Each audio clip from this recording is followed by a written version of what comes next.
안녕하세요. 저는 50대 자영업자입니다. 나름 우여곡절 많은 삶을 살았는데요. 오늘은 개중 제 전남편과 시댁에 대한 얘기를 좀 해보려고 합니다. 마지막에 충격적인 반전이 숨어 있으니 꼭 끝까지 들어주세요. 저는 어릴 때부터 친정아빠와 사이가 각별했어요. 엄마가 저 초등학교 들어가기도 전에 돌아가시고 아빠와 단둘이 살았거든요. 그래서 결혼할 때도 맘 같아선 아빠를 모시고 싶었는데요. 제가 믿지는 결혼이라면 모를까 아내로서 또 며느리로서 그러기가 힘들었네요.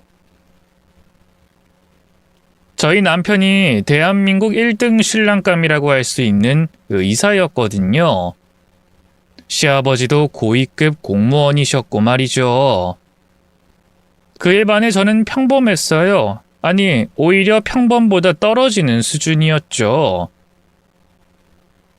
아빠는 치킨 장사를 하셨고요. 저는 공부머리가 없어서 2년제 전문대도 간신히 졸업했어요. 그 뒤로도 드라마 작가가 되겠답시고 허송세월하며 서비스직 아르바이트만 전전했죠. 특히 병원 앞에 있던 죽집에서 오래 일했는데요. 남편이 거기로 자주 밥을 먹으러 왔어요. 그러다 보니 자연스레 안면을 트고 말을 나누게 됐고요. 그러다 사귀고 결혼까지 하게 된 거죠. 제 입으로 이런 말하긴 좀 그렇지만 제가 돌아가신 엄마를 닮아서 얼굴이 제법 예쁘장한 편이거든요. 근데 또 성격은 차분하고 얌전한 편이에요. 남편은 바로 그런 점이 마음에 들었다 하대요. 저는 저대로 적극적으로 대쉬하는 남편이 남자답고 카리스마 있어 보여서 좋았고요. 맘 같아선 좀 더 길게 연애하고 싶었는데 사귄 지 반년 만에 애가 들어서면서 서둘러 결혼을 하게 됐어요. 저를 못마땅해 하던 시부모님도 임신했다고 하니 더는 반대를 못 하시더군요. 저희 남편 집안이 워낙 손이 귀한 집안이거든요. 오죽하면 시아버지가 맨몸으로 시집와도 좋으니까 떡두꺼비 같은 아들만 낳아달라 하셨을까요? 저희 아빠도 원래 제 결혼을 반대하는 입장이었어요. 너무 차이나는 집으로 시집가면 저만 고생한다는 게 그 이유였죠. 하지만 역시나 제 임신 소식을 전해 듣고는 더는 아무 말도 못 하시더군요. 그런 아빠에게 얼마나 죄송했는지 몰라요. 무엇보다 아빠를 혼자 남겨두고 시댁으로 들어가는 게 너무 마음에 걸렸죠. 미안해, 아빠. 차라리 신혼집을 따로 구한 거면 아빠도 자주 놀러 올 수 있을 텐데 어머님이 결혼 허락해주는 조건으로 딱 2년만 같이 살자 하셨지 뭐야. 내가 엄마가 없으니까 살림을 잘 못할까봐 걱정이 많이 되시나 봐. 자기가 끼고 가르치겠대. 딱 2년만 합가 생활하는 건 맞지? 박서방하고 얘기 잘 해놔야 한다. 아무리 시부모님이 잘해주신다고 한들 친부모 같겠니? 네가 많이 눈치도 보이고 힘들 거야. 그러니까 2년 후엔 바로 나와서 살아. 걱정하지 마. 그 사람도 약속했어. 어차피 나 지금 홀몸도 아니라 그 사람 병원에 있을 때 집에 누가 있는 게 좋잖아. 어머님도 아버님도 두 분 다 좋은 분들이야. 처음엔 결혼 반대했어도 임신한 거 알린 뒤로는 얼마나 잘해주신다고. 아빠는 임신까지 한 딸이 시집살이로 고생할까봐 걱정이 이만저만이 아니셨어요. 그런 아빠를 안심시켜드리기 위해 늘 씩씩한 척 했는데요. 사실 결혼 생활은 제가 꿈꾸던 것과 많이 달랐어요. 의사들이 다 그렇지만 특히 남편은 대학병원에서 근무하고 있었기 때문에 많이 바빴어요. 흔히 직장인들 하듯이 6시에 칼같이 퇴근하는 건 꿈도 꿀 수 없었고요. 당직이다 뭐다 해서 아예 집에 들어오지 않는 날도 많았죠. 발이 넓었던 시아버지도 퇴근 후 골프나 술 약속 같은 걸로 늦으실 때가 많았고요. 자연스레 집엔 시어머니와 저 단 둘이 있는 날이 많았는데요. 시어머니는 뭐랄까 좀 이중적인 면이 있었어요. 남편이나 시아버지 앞에선 제게 참 잘해주셨거든요. 밥 먹을 때 반찬도 챙겨주시고 물도 떠다 주시고 하면서요. 새아가 몸이 점점 무거워지니까 움직이기가 힘들지? 뭐 필요한 거 있으면 나나 일하는 아주머니에게 얘기하거라. 굳이 수고롭게 혼자 하려고 하지 말고. 네, 어머님. 감사합니다. 원래 애 생기면 제일 생각나는 게 친정엄마거든.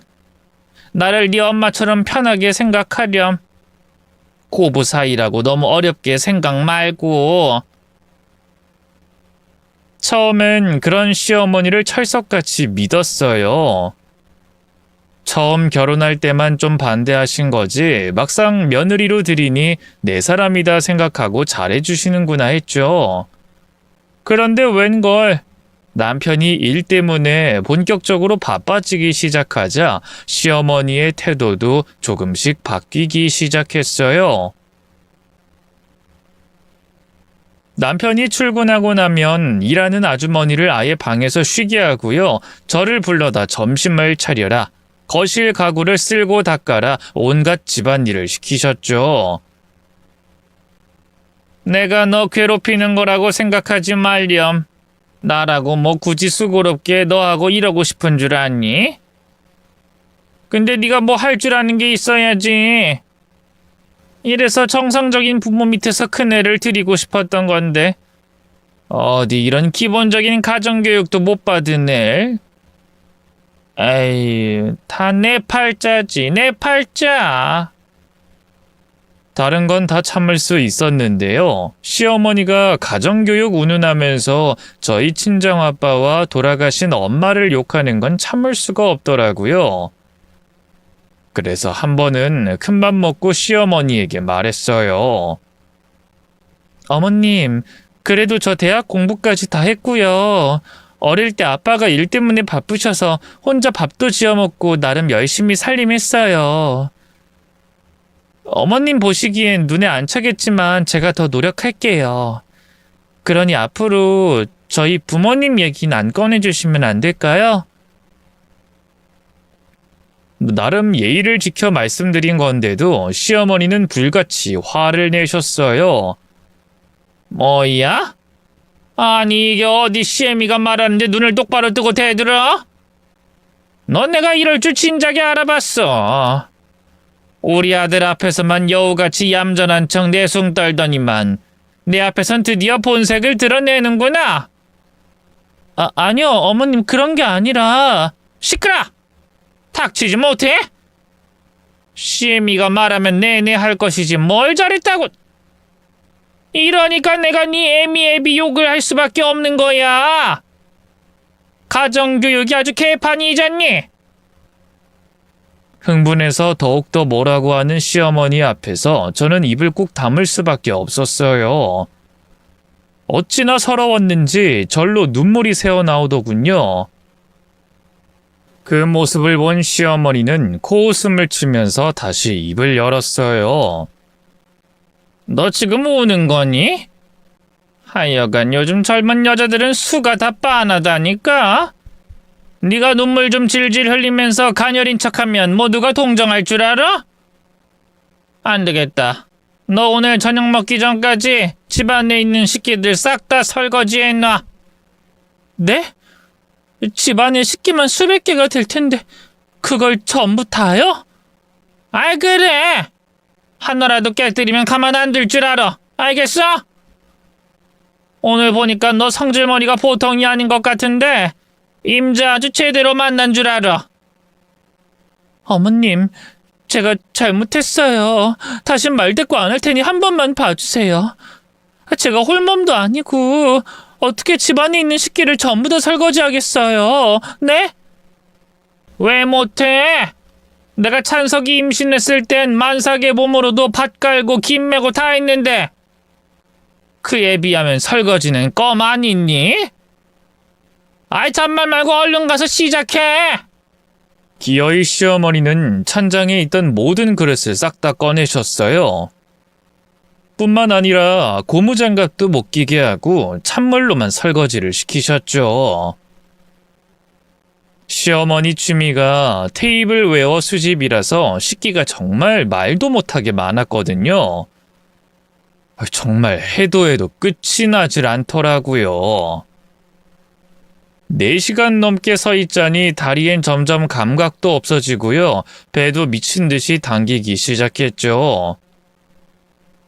그때 그 악몽 같던 순간을 잊을 수가 없어요. 결국 그날 밤 남편이 돌아오자마자 제가 겪은 수모를 다 얘기하려고 했어요. 그런데 웬걸 시어머니가 한 발 앞서 빠르게 선수를 치더군요. 글쎄 남편이 다녀왔다고 인사를 하자마자 그 앞에서 갑자기 울음을 터뜨리지 뭐예요. 놀란 남편은 얼른 그런 시어머니에게 다가갔죠. 어머니 왜 그러세요? 무슨 일 있으세요? 그게 말이다. 아휴, 아니다 됐다. 내가 알려니 죽어야지.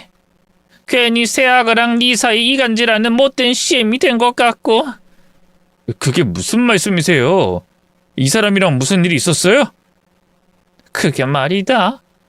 임신하고도 너무 가만히 있는 것도 안 좋을 것 같아서 오늘 새애기한테 설거지를 좀 도와달라고 했거든.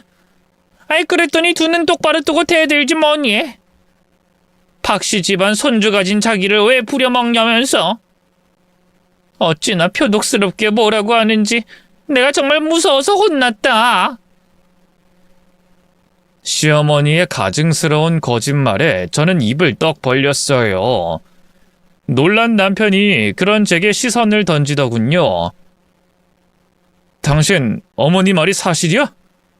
아니에요. 어머님 왜 그런 말씀하세요? 제가 언제 그랬어요?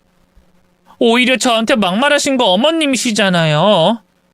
제가 오늘 집안에 있는 그릇들 다 설거지하느라 얼마나 힘들었는데. 그래, 네가 그렇다고 하면 그런 걸로 하자꾸나. 나는 너랑 우리 찬석이 이간질하고 싶은 마음 꿈에도 없다. 뭐가 그런 걸로 하자는 거예요? 왜 그런 식으로 말씀하세요? 아니잖아요. 저 괴롭힌 건 어머님이잖아요. 당신 그만하고 목소리 낮춰.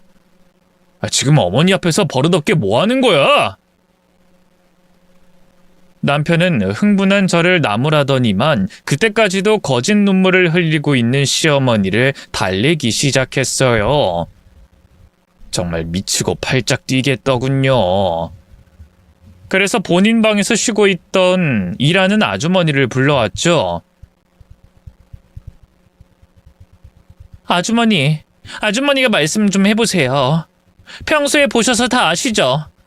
어머님이 아버님이랑 이 사람 있을 때랑 없을 때 제게 하는 행동이 완전히 다르잖아요. 저 엄청 괴롭히잖아요.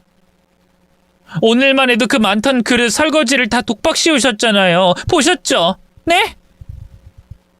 아주머니는 당황해 어쩔 줄 몰라 했어요. 그러면서 시어머니 눈치만 살폈는데요. 그런 아주머니를 보던 시어머니가 슬쩍 고개를 끄덕이면서 신호를 주더군요. 뭔가 잘못됐다는 걸 느낄 새도 없이 일하는 아주머니가 다시 입을 열었어요. 아유, 작은 사모님 정말 왜 이러세요? 평소에 큰 사모님이 얼마나 잘해주시는데. 네? 뭐라고요? 어머님이 저한테 잘해주신다고요?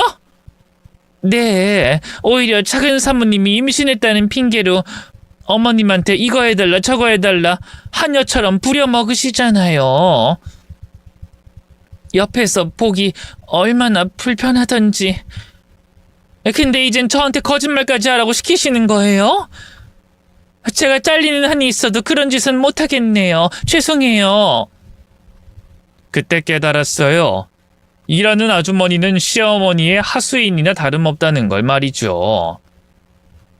실질적으로 이 집에서 저는 시어머니보다 힘이 없었으니까요. 또 일하는 아주머니 입장에선 제가 들어온 뒤로 얼마나 편했겠어요. 본인이 해야 할 집안일을 제가 다 하고 있는데 말이죠. 시어머니와 편을 먹고 저를 모함하는 그분을 보고 있자니 정말 기가 막히더라고요. 너무 억울한 마음에 눈물까지 팽 돌더군요. 다 같이 짜고 치는 고스톱이네. 그래, 믿든 안 믿든 당신 마음대로 해. 전 그렇게 일갈한 뒤 다시 방으로 들어왔어요. 그리고 백앤릿의 얼굴을 묻고 펑펑 울기 시작했죠. 그 순간 너무 친정아빠가 보고 싶었어요. 당장 전화라도 걸까 했는데요. 이내 마음을 고쳐먹었네요. 아빠 입장에선 시집간 딸이 울면서 연락하면 얼마나 마음이 안 좋으시겠어요. 안 그래도 혼전 임신으로 갑자기 곁을 떠나버린 불효녀인데 적어도 시집가서 잘 살고 있는 모습이라도 보여줘야 할 거 아니겠어요? 그렇게 얼마나 한참을 울었을까요? 문 열리는 소리가 나는가 싶더니만 누군가 제 옆에 앉았어요. 다름 아닌 남편이었죠. 꼴을 보아하니 시어머니를 달래주다가 이제야 방으로 들어온 것 같더군요. 남편은 울고 있는 저를 보며 길게 한숨을 내셨어요. 당신 아직도 울고 있었어? 무슨 상관이야? 내가 울든 통곡하든 당신은 관심도 없잖아. 어머님한테나 가봐. 한두 살 먹은 애도 아니고 유치하게 정말 왜 이래? 내가 뭘? 어머님이 하는 짓이 더 유치하지 않아? 어쩜 그렇게 가증스럽게 새빨간 거짓말을 잘도 지어내는지. 일하는 아주머니랑 말까지 맞춘 거 봐. 너무 소름 끼쳐. 말 조심해. 나 낳아준 어머니이자 당신 시어머니야. 당신 정말 어머님 말 다 믿는 거 아니지? 그치? 그래. 나도 당신이 우리 엄마한테 그렇게 막 나갔을 거라는 생각 안 해. 아마 둘 사이에 오해가 있었겠지. 남편이 무조건적으로 시어머니 말을 믿지 않는다는 건 참 다행이었어요. 하지만 오해라는 말이 그렇게 거슬릴 수가 없더군요. 오해는 무슨 오해? 이건 어머님이 그냥 나 맘에 안 들어서 일방적으로 괴롭히는 거잖아. 어쩜 뱃속에 자기 손주 품고 있는 여자를 이렇게까지 벼랑 끝으로 내몰 수가 있어? 설거지 좀 시킨 거 가지고 오버하지 마. 오버하지 말라니! 이렇게 괴롭힌 게 한두 번인 줄 알아?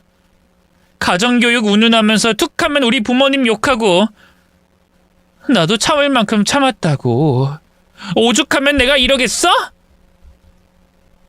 당신이 이해해야지. 우리 어머니 입장 좀 생각해 보라고. 의사 아들 내조 잘할 수 있는 1등 며느리 드릴 거라고 아주 벼르고 계시던 분이야.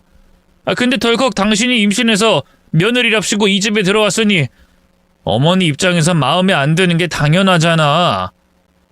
그럴수록 당신이 더 잘하려고 노력해야지.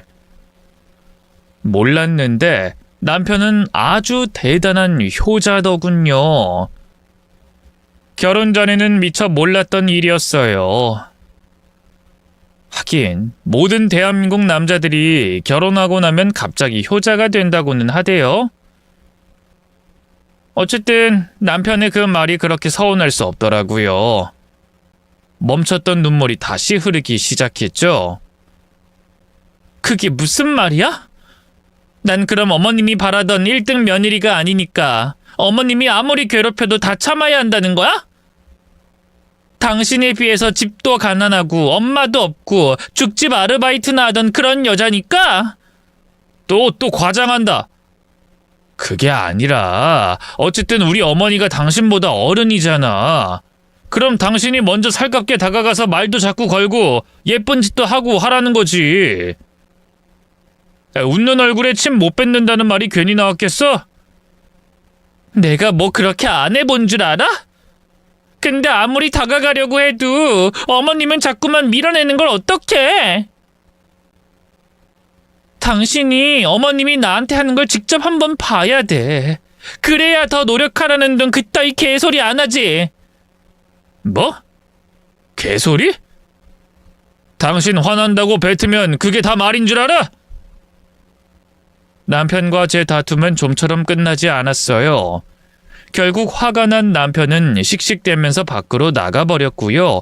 그날 저희 부부 침실이 아닌 서재에서 잤죠. 다음 날에도 새벽같이 나가버려 풀 기회조차 없었네요. 그걸 안 시어머니는 더욱더 난리를 쳤어요.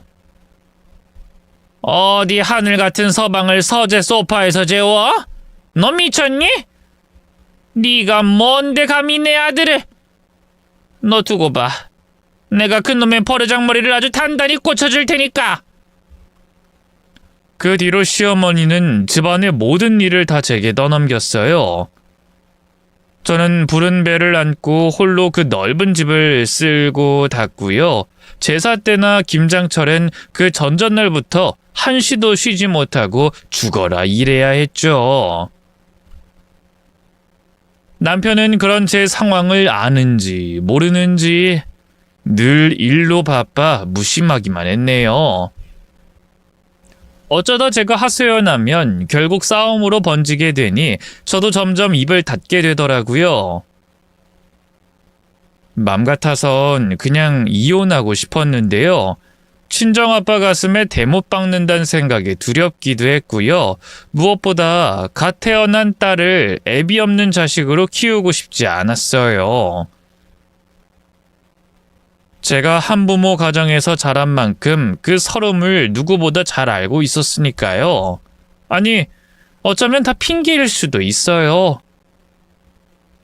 지금 생각해보면 그냥 저 혼자 독립해서 딸을 책임질 자신이 없었던 것 같네요.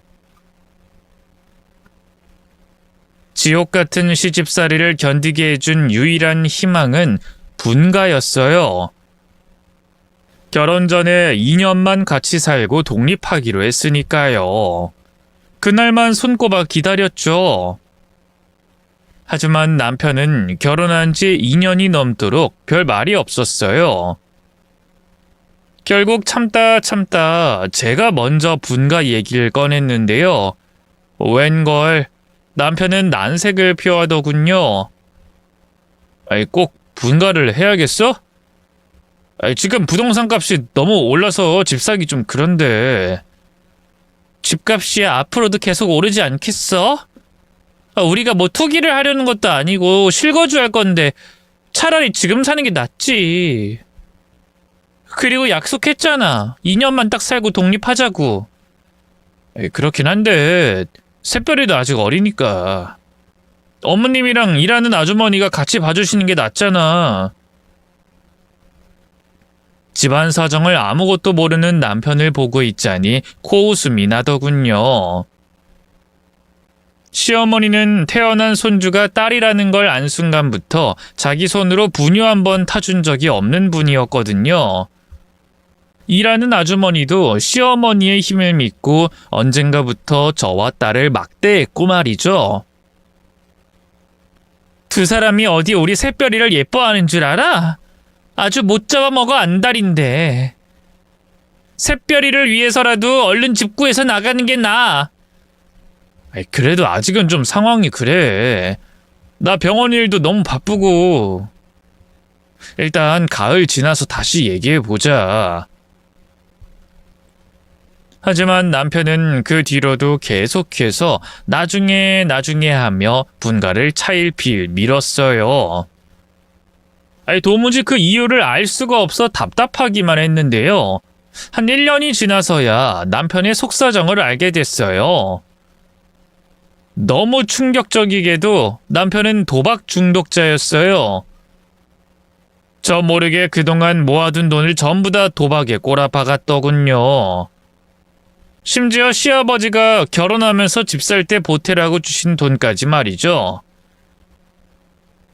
돈 관리를 전부 남편이 다 하고 있었기 때문에 정말 꿈에도 몰랐지 뭐예요. 당신 미쳤어? 어떻게 의사가 도박을 해? 이거 병원에 알려지면 어쩌려고? 알려질 일이 뭐가 있어. 그리고 나 말고 다른 의사들도 많이들 해. 처음에 나 입문시킨 것도 같이 일하는 소아과 의사놈이라고. 됐고, 다신 하지 마. 내가 도박해서 패가 망신했다는 사람은 많이 봤어도 대박나서 성공했다는 사람은 한 명도 못 봤으니까. 걱정하지 마. 이미 끊었으니까. 돈이 뭐 있어야지. 어쨌든 당신도 이제 분가 소리는 입에 올리지도 마. 당장 전세살이 할 돈도 없는데 무슨... 남편은 참으로 뻔뻔하기 그지없었어요. 전 재산을 다 날려놓고도 자기가 번 돈 자기가 날린 건데 뭐가 문제냐는 식이더군요. 내 한 달 월급 당신도 알잖아. 맘 잡고 다시 모으면 그깟 집 금방이야. 그러니까 몇 년만 더 참고 기다리라고. 알겠어. 당신 진짜로 다신 도박하면 안 돼. 알겠지? 알겠다니까. 저는 불안한 마음에 남편에게 몇 번이고 다짐을 받아냈는데요. 도박에 괜히 중독이라는 말이 따라 붙겠어요. 남편은 그 뒤로도 자꾸만 저모르게 도박을 했어요. 인터넷으로 하는 불법 도박부터 하우스에서 하는 카드 도박까지 아주 다양하게 골고루 해댔죠. 나중엔 판돈도 점점 커져서요. 저 모르게 따로 은행에 빚까지 내서 도박을 하기 시작했죠. 꼬리가 길면 밟힌다고 결국 시댁에서도 그 사실을 알게 됐어요. 남편이 이자를 미납하는 바람에 체납 통지서가 집으로 배달이 됐거든요. 시아버지는 당장 남편을 소환해 뺨을 때리셨고요. 시어머니는 그 와중에도 제 탓을 하더군요. 네가 제대로 내조했어봐. 우리 아들이 왜 도박에 빠지겠어? 이게 다 너 때문이야. 네가 우리 아들 앞길 망칠 줄 내가 진작에 알아봤다고. 이제 어쩔 거야? 우리 아들 인생 다 조져놓고 어쩔 거냐고? 어머님, 전 이 사람이 도박하는지도 몰랐어요. 뒤늦게 알고 나서도 안 말렸는 줄 아세요? 알게 됐을 때 진작에 나한테 말을 했어야 할 거 아니야? 왜 그걸 그냥 두고만 봤어? 이 사람이 어머님, 아버님한테 절대 말하지 말라고 했다고요. 도박한 건 이 사람인데 왜 어머님은 이 와중에 제 탓을 하세요? 시어머니와 제 신랑이에 결국 시아버지가 호통을 쳤어요. 둘 다 그만하지 못해? 식구끼리 협심해서 위기를 넘겨도 모자랄 판에 지금 뭐 하는 거야? 됐고, 찬석이 너 솔직하게 말해라. 지금 빚이 얼마나 돼? 한참 머뭇거리던 남편이 어마어마한 액수를 입에 올렸어요. 그게 실은 한 4억 정도 돼요. 뭐? 4억? 그 큰 돈을 도박으로 다 잃었다고? 시아버지는 혈압이 오르는지 목 뒤를 잡으면서 휘청거렸어요. 놀란 시어머니가 얼른 달려가 그런 시아버지를 부축했죠. 아무래도 남편 직업이 직업이다 보니 은행에서 대출도 잘 나온 것 같더라고요. 그나마 다행이라면 그 덕에 사채에까진 손을 안 댄 점이라고 할까요? 어쨌든 남편은 눈물까지 흘리면서 시아버지 발치에 매달렸어요. 죄송합니다, 아버지. 근데 저 한 번만 도와주시면 안 될까요? 그럼 다신 도박 안 하고요. 죽어라 이래서 돈도 다 갚을게요. 제발 한 번만 살려주세요. 어지간해야 도와주지 이놈아. 4억을 빚져놓고 도와달라는 말이 나와? 할아버지가 남겨주신 땅이랑 건물 있잖아요. 그거라도 팔면 어떻게 되지 않을까요? 남편의 말에 시아버지는 또 한 번 분기탱천에 화를 냈어요. 하지만 자식 이기는 부모 없다잖아요. 당장 자식이 빚쟁이가 되게 생겼는데 어느 부모가 그냥 두고 보겠어요. 결국 시부모님은 전 재산을 털어 남편의 빚을 갚아주셨네요. 그 뒤로 남편은 정신을 차린 눈치였어요. 같이 도박하며 어울리던 인맥도 싹 다 정리하고요. 병원과 집만 오가는 생활을 반복했죠. 그렇게 시간이 흐를수록 저희 가정에도 조금씩 안정이 찾아왔네요. 하지만 방심할 틈도 없이 또 다른 불행이 파도처럼 절 덮쳤어요. 바로 친정아빠의 대장암 발병이었죠. 처음 그 소식을 듣고 얼마나 놀랐는지 몰라요. 전화를 받자마자 한달음에 친정으로 달려갔는데요. 웬걸 못 본 새 아빠 얼굴이 말이 아니었어요. 머리엔 흰머리가 가득했고요. 몸은 살이 내릴 대로 내려서 뼈밖에 없었죠. 시어머니 눈치 때문에 거의 1년 만에 아빠를 보는 거였거든요. 죄책감에 눈물이 어찌나 흐르고 또 흐르던지요.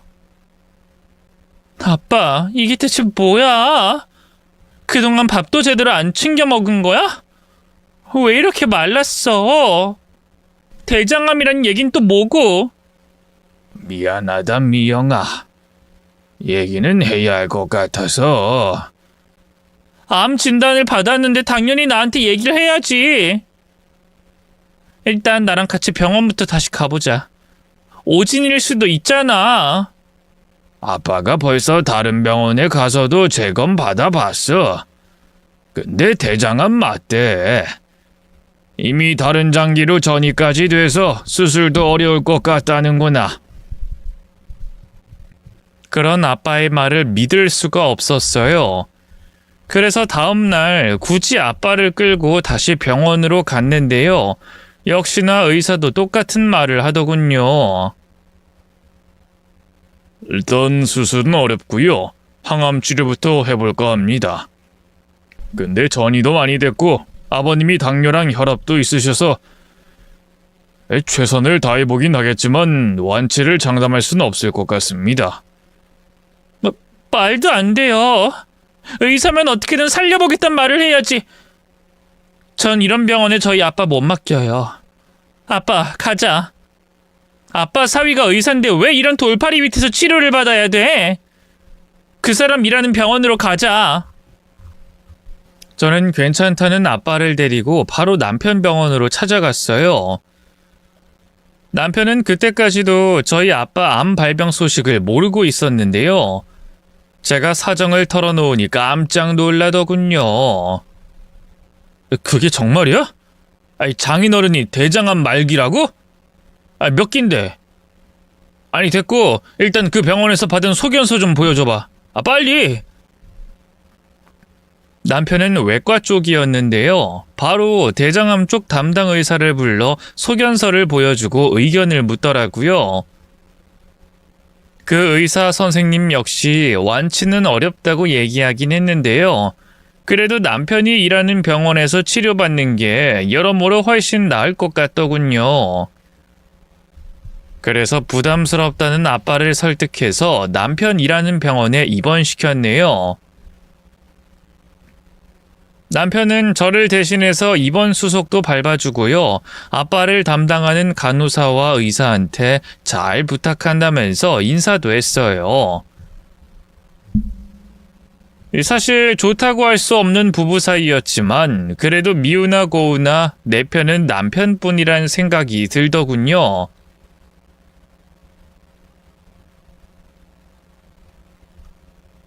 마음 같아선 제가 아빠를 돌보고 싶었는데요. 아직 딸이 어리다 보니 그게 쉽지 않았어요. 시어머니 눈치도 많이 보였고요. 아빠도 괜찮다고 간병이 구할 돈 정도는 충분히 있다면서 사양하시더군요. 실제로 자신이 직접 간병인을 구하기도 했고요. 대신 저는 틈틈이 아빠를 자주 보러 갔어요. 이대로 그냥 아빠를 떠나보내면 정말 평생 후회할 것 같아서 말이죠. 몰랐는데 암투병이라는 게 정말 힘든 거더라고요. 아빠는 한 번 항암 치료를 받을 때마다 너무 괴로워하셨어요. 음식도 잘 못 드시고 전부 토하기만 해서요. 안 그래도 마를 대로 마른 몸이 더욱더 앙상해졌죠. 그런 아빠를 보면서 남몰래 얼마나 눈물을 흘렸나 몰라요. 매일 밤 하늘에 있는 엄마에게 기도했어요. 제발 아빠를 조금만 더 늦게 데려가 달라고 말이죠. 하지만 그런 기도가 무색하게도 아빠는 투병을 시작한 지 8개월 만에 돌아가시고 말았어요.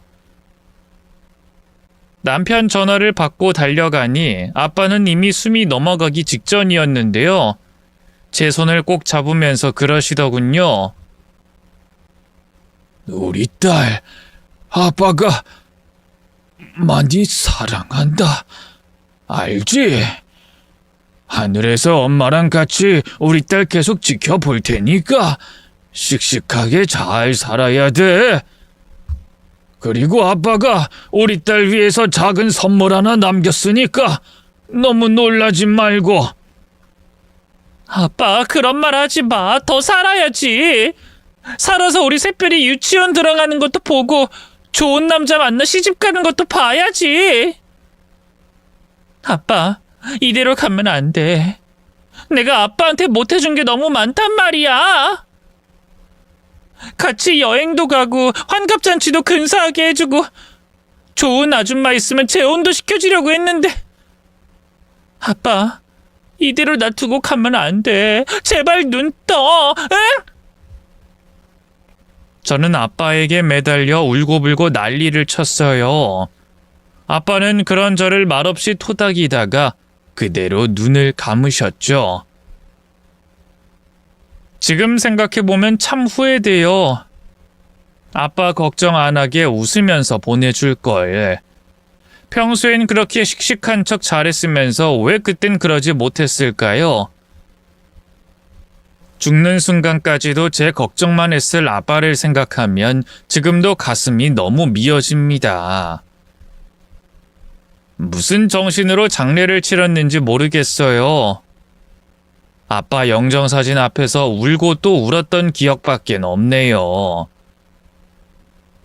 세상에 정말 혼자 남겨진 기분에 너무 두렵고 서러웠어요.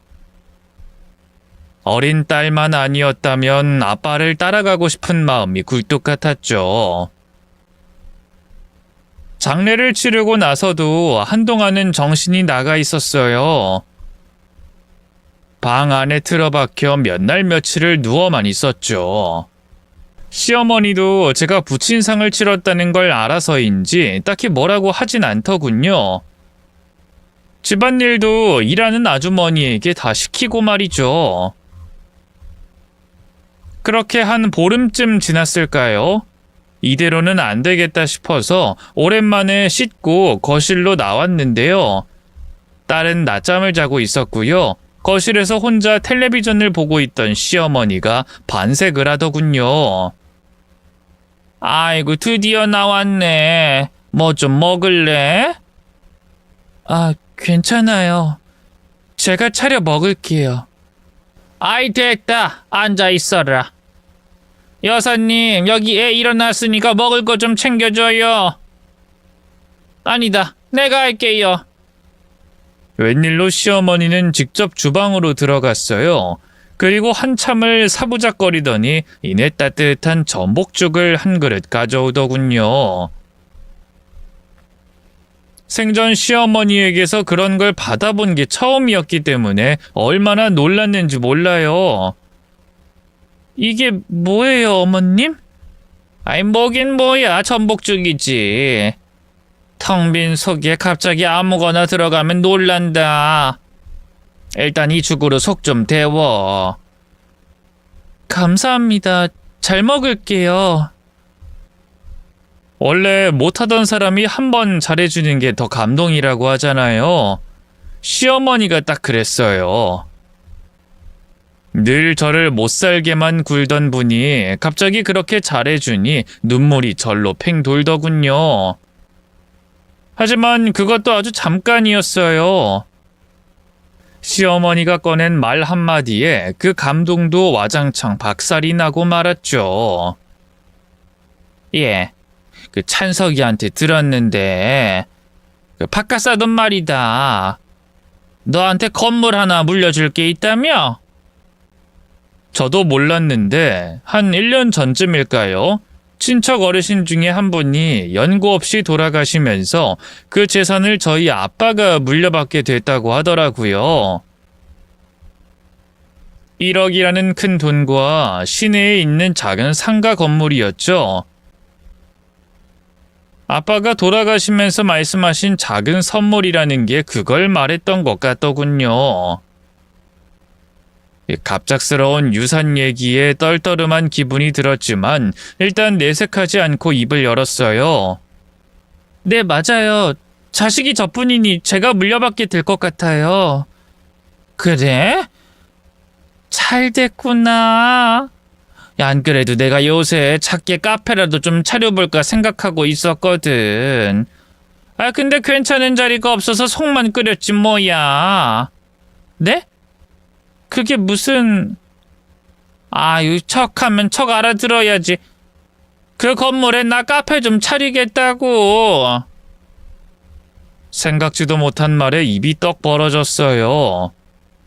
아빠가 제게 물려주신 건물인데 왜 시어머니가 거기에서 장사를 하겠다는 건지 이해가 안 되더군요. 그런 제 마음을 읽은 걸까요? 시어머니의 눈이 바로 사나워졌어요. 왜? 내가 뭐 못할 말했니? 솔직히 네가 시집 올 때 해온 게 뭐가 있니? 남들은 의사랑 결혼하면 기본으로 열쇠 3개는 해간다는데 넌 그냥 맨몸으로 오다시피 했잖아. 양심이 있으면 이제라도 좀 줄 건 줘야 하는 거 아니니? 아니, 안 된다는 게 아니라 너무 당황스러워서요. 돌아가신 저희 아빠가 물려주신 유산이니까 어떻게 처리할진 좀 생각을 해봐야 할 것 같아요. 그 건물에 아직 장사하는 분들이 계시기도 하고. 나름 좋게 좋게 돌려서 말했는데요. 그것조차 시어머니는 못마땅했나 봐요. 생각하긴 뭘 생각해? 너희 애비도 참 그렇다. 죽을 때 그 유산 좀 시댁에 나눠주라는 말 한마디 없디? 의사 집안에 딸 맨몸으로 시집 보낸 건 생각도 안 하고 어쩜 그렇게 인간이 뻔뻔한지 몰라? 역시나 시어머니는 또 아무렇지 않게 저희 아빠 욕을 하더군요. 하지만 살아계신 것도 아니고 돌아가신 지 얼마 안 된 분한테 그러는 건 너무 선 넘은 거 아닌가요? 그 순간 갑자기 머리에 열이 확 오르면서 눈앞이 벌개지더군요. 그래서 저도 모르게 죽그릇을 바닥으로 내던지면서 소리쳤어요. 돌아가신 저희 아빠한테 어떻게 그따위로 말을 해요? 사람이면 이럴 수가 있어? 아니 얘 좀 봐. 내가 만들어준 죽을. 너 이러니까 내가 계속 가정교육 얘기를 할 수밖에 없는 거야. 너희 부모 욕먹이고 싶지 않으면 네가 행실을 똑바로 해야지. 그러는 어머님은요. 어머님은 돌아가신 부모님한테 부끄럽지도 않으세요? 하나뿐인 며느리 이렇게 몇 년을 괴롭히고 사돈까지 천박하게 욕보이는데 어머님도 가정교육 잘 받은 사람처럼 보이진 않아요. 어머님이나 잘하세요. 인연이 정말... 너 미쳤니? 진짜 이 집에서 쫓겨나고 싶어? 네, 저 미쳤어요. 어머님같이 막대 먹은 사람이랑 계속 살다 보니 미쳐버렸어요. 어디 쫓아낼 테면 쫓아내 보세요. 누가 무서워할 줄 알아요? 저 어차피 어머님 아들한테도 더는 애정 없어요. 애 때문에 할 수 없이 살던 거지. 그깟 이혼 그냥 하면 그만이에요. 아이씨고, 도망갈 친정도 없는 년이 어디 먼저 이혼을 입에 올려? 그래, 너 어디 두고 보자. 내가 너랑 우리 아들 진짜로 이혼시킬 테니까 두고 보자고. 우리 아들은 그래도 의사야. 너 같은 부모 없는 거지년이랑은 차원이 다르다고. 얼마든지 너보다 더 좋은 여자 다시 결혼할 수 있다 이거야. 시어머니는 입가에 비웃음을 띠며 절 조롱했어요. 저도 더는 참을 수가 없어서 그대로 방으로 들어가 짐을 싸고요. 자고 있던 딸을 품에 안고 시댁을 나왔죠. 그리고 남편에게 연락해 이혼하자 했네요. 조금 전 시어머니가 제게 저지른 만행을 얘기하면서 말이죠. 기가 막히게도 남편은 또 제 엄마 편을 들더군요. 또 시작이네, 또 시작이야. 어머니 계속 카페 차리고 싶어 했던 거 당신도 알잖아. 아이, 그럼 그냥 알겠습니다 하고 대답하고 넘어가면 되지. 뭘 또 생각해본다 어쩐다 하면서 속을 긁어? 당신이 그러니까 미련퉁이 곰이라는 소리를 듣는 거야. 글쎄, 내가 미련한 걸까? 당신 엄마가 못돼 처먹은 걸까? 뭐? 못돼 처먹어? 당신 정말 입조심 안 해? 이러면 진짜 이혼하는 수가 있어. 그래, 내가 바라는 게 바로 그거야. 내가 말했잖아, 이혼하자고. 참나. 당신 장인어른한테 유산 좀 받았다고 이렇게 겁없이 구나 본데. 내가 바람을 폈어, 뭘 했어. 이혼이 그냥 성립될 것 같아? 그리고 이혼하면 부부 사이의 재산도 다 나눠야 돼. 당신이 물려받은 유산 절반은 내 거라고. 전혀 몰랐던 사실에 눈앞이 캄캄해졌어요. 남편이 뭐라고 더 지 잘났다는 듯이 떠들어대는데 일단 전화를 끊고요. 급한 대로 친정으로 가 짐을 풀었죠. 근데 그러지 말았어야 했나 봐요. 아빠도 엄마도 없는 텅 빈 집이 어찌나 쓸쓸하고 고요하던지요. 시댁에 갇혀 살다시피 하다 보니 부를 만한 친구도 연이 다 끊긴 지 오래였죠. 홀로 딸을 끌어안고 얼마나 울었나 모르겠어요. 그런데 잠시 후 초인종이 요란하게 울리는 게 아니겠어요.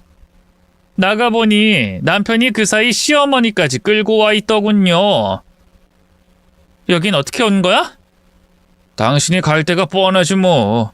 친정밖에 더 있겠어? 여기서 청승맞게 울지 말고 얼른 집으로 가자. 내가 왜? 나 이혼할 거라고 했잖아. 아직도 정신을 못 차렸네. 아, 이혼은 무슨 이혼이야? 오늘 어머니랑 있던 일도 당신이 잘못했더만. 얼른 어머니한테 사과부터 해. 뻔뻔하게 제게 사과를 강요하는 모자를 보고 있자니 기가 막혔어요. 그래서 보란듯이 더 목소리를 높였죠. 아니, 싫어. 내가 잘못한 것도 없는데 왜 사과를 해? 오히려 어머님이 나한테 사과해야지. 그러자 시어머니가 뻔뻔스럽게도 또 거짓 눈물을 흘리더군요. 봤지, 찬서가? 얘가 또 이렇게 표독스럽게 나오는 거 보렴. 내가 아무리 잘해주려고 하면 뭐하니? 이렇게 날 미워만 하는데. 남편은 또 그 가짜는 연극질에 동조해 제게 뭐라고 하더군요. 기가 막혀서 그런 모자에게 선언하듯이 다시 말했어요. 그만하고 돌아가. 난 정말 이혼할 거니까. 나 이제 더는 이렇게 못 살겠어. 나만 보면 못 잡아먹어 안달인 어머님도 너무 힘들고 그런 어머님 편만 드는 당신도 더는 못 참아. 이 여편네가 정말 이혼이 무슨 애들 장난인 줄 알아? 누가 장난하지? 나도 진지해. 그래, 좋아. 이혼하고 싶으면 이혼해. 근데 알지? 부부 재산은 무조건 분할해야 하는 거. 그럼 아버님한테 받은 건물 처분하고 그 1억 돈까지 합쳐서 절반 나한테 내놔. 지금 바로 각서 쓰자고! 남편은 그 와중에도 유산에 대한 자기 몫을 주장했어요. 정말 날강도가 따로 없더군요. 하지만 제가 법에 대해 뭐 아는 게 있나요? 똑똑한 남편한테 꼼짝없이 휘둘릴 판이었죠. 그런데 바로 그때였어요. 엘리베이터 문이 열리더니 웬 정장 차림의 젊은 남자가 저희 쪽으로 다가오더군요. 아, 역시 여기 계셨네요. 한민중 씨 따님인 한명 씨 맞죠? 대뜸 제 이름을 부르는 남자에게 얼마나 놀랐는지 몰라요. 제가 어쩔 줄 몰라 하며 쳐다만 보자 남자가 제게 명함 하나를 내밀었어요. 아, 저는 이상한 사람 아니고요. 한민중 씨가 생전에 고용한 변호사입니다. 며칠째 연락드려도 안 받으시길래 댁에도 가보고 여기도 와본 건데 이제야 뵙게 되네요. 그제야 모르는 번호로 며칠째 계속 전화가 오던 게 생각났어요. 제가 모르는 번호로는 전화를 잘 안 받기도 했고요. 친정아빠 돌아가시고 너무 경황이 없어서 핸드폰 확인도 잘 못했거든요. 하지만 여전히 어안이 벙벙한 건 마찬가지였네요. 아빠가 고용한 변호사라니.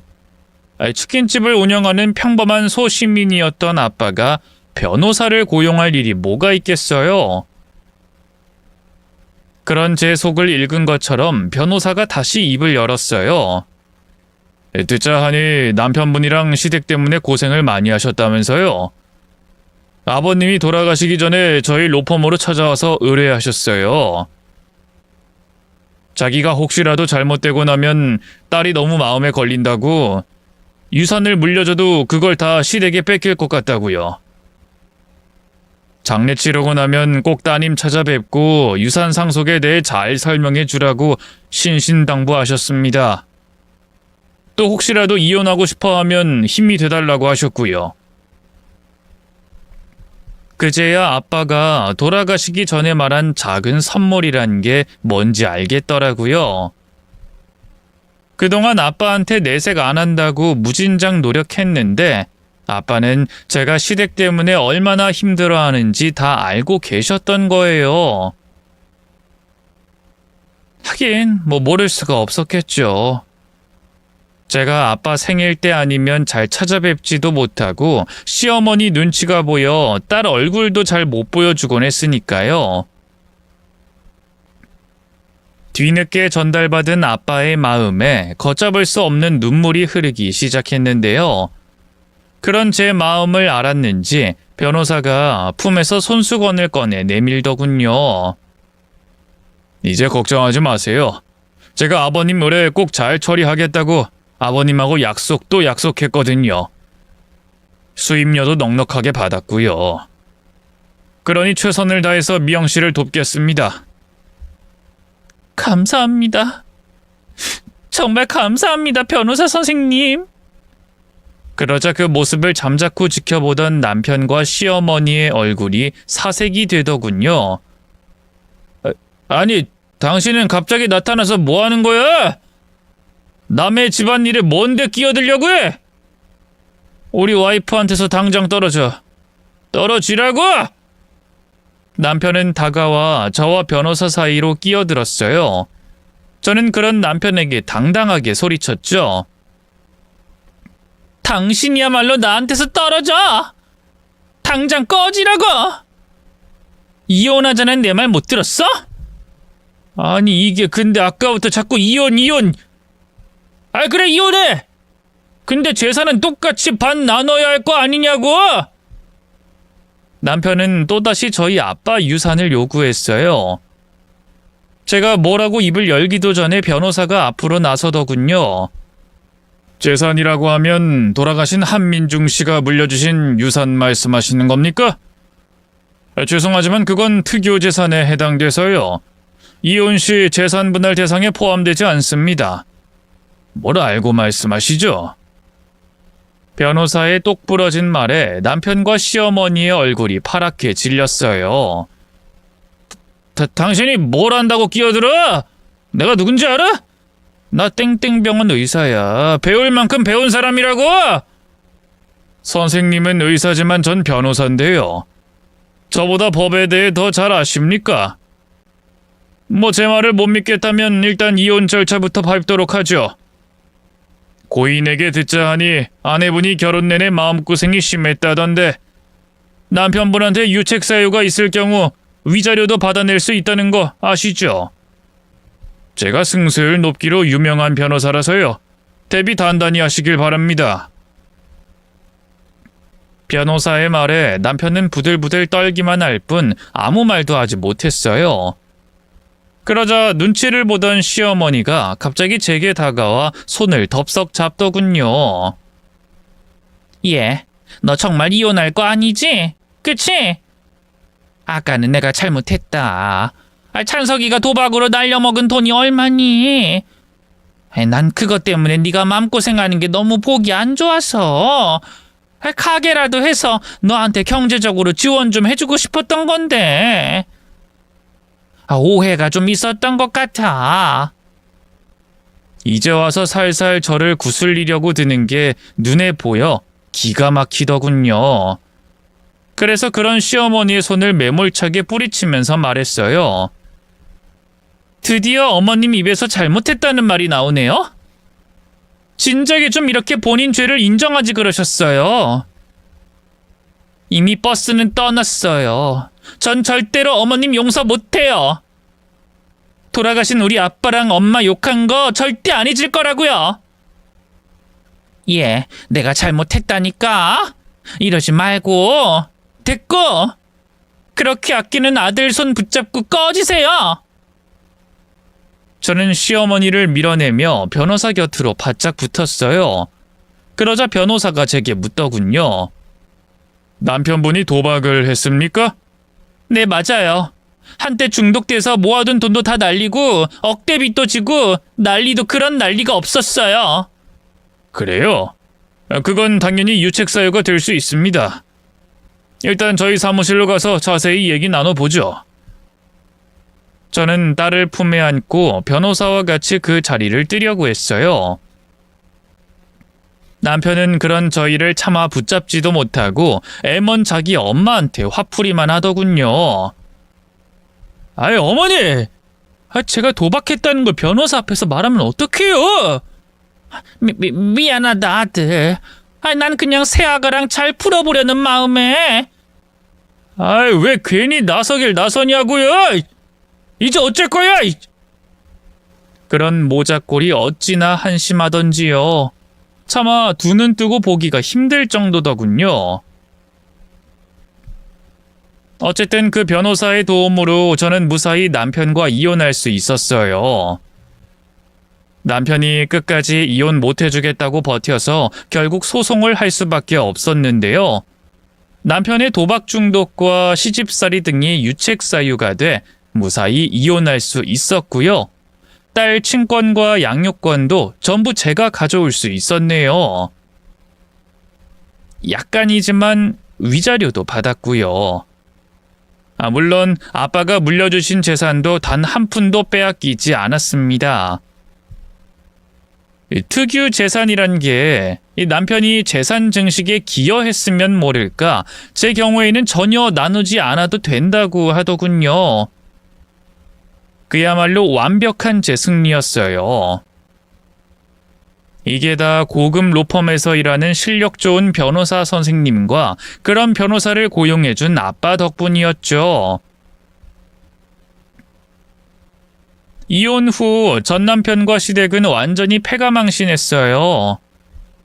남편은 또다시 도박에 손을 대기 시작하다가 결국 사채비까지 지게 됐고요. 그 스트레스로 알코올 의존증까지 생겼네요. 한심하게도 술 먹고 수술하다가 대형 사고를 치는 바람에 병원에서도 잘리게 됐죠. 듣기로는 아예 의사 면허가 박탈됐다고 하니 다시는 의사 가운을 못 입을 것 같아요. 시댁은 시댁대로 그런 아들 뒷바라지하느라 전 재산은 물론 집까지 팔아치우고요. 지금은 월세살이 하면서 힘들게 살고 있다 하더군요. 시아버지는 은퇴 후에도 쉬지 못하고 아파트 경비 일을 하고 있고요. 시어머니는 식당에서 설거지 일을 하고 있다 하대요. 다 자식 농사 잘못 지은 탓이죠 뭐. 반면 저는 이혼 후 행복하게 잘 살고 있어요. 아빠가 물려주신 재산으로 딸도 남부럽지 않게 키웠고요. 작은 식당을 운영하면서 저 스스로 밥벌이도 하고 있답니다. 저도 제 인생이 이렇게 필 줄은 몰랐어요. 그러니 지금 힘든 일을 겪고 계신 분들이 있다면 절대 포기하지 말고 견뎌내시길 바랍니다. 긴 얘기 들어주셔서 고맙습니다. 모두 행복하세요.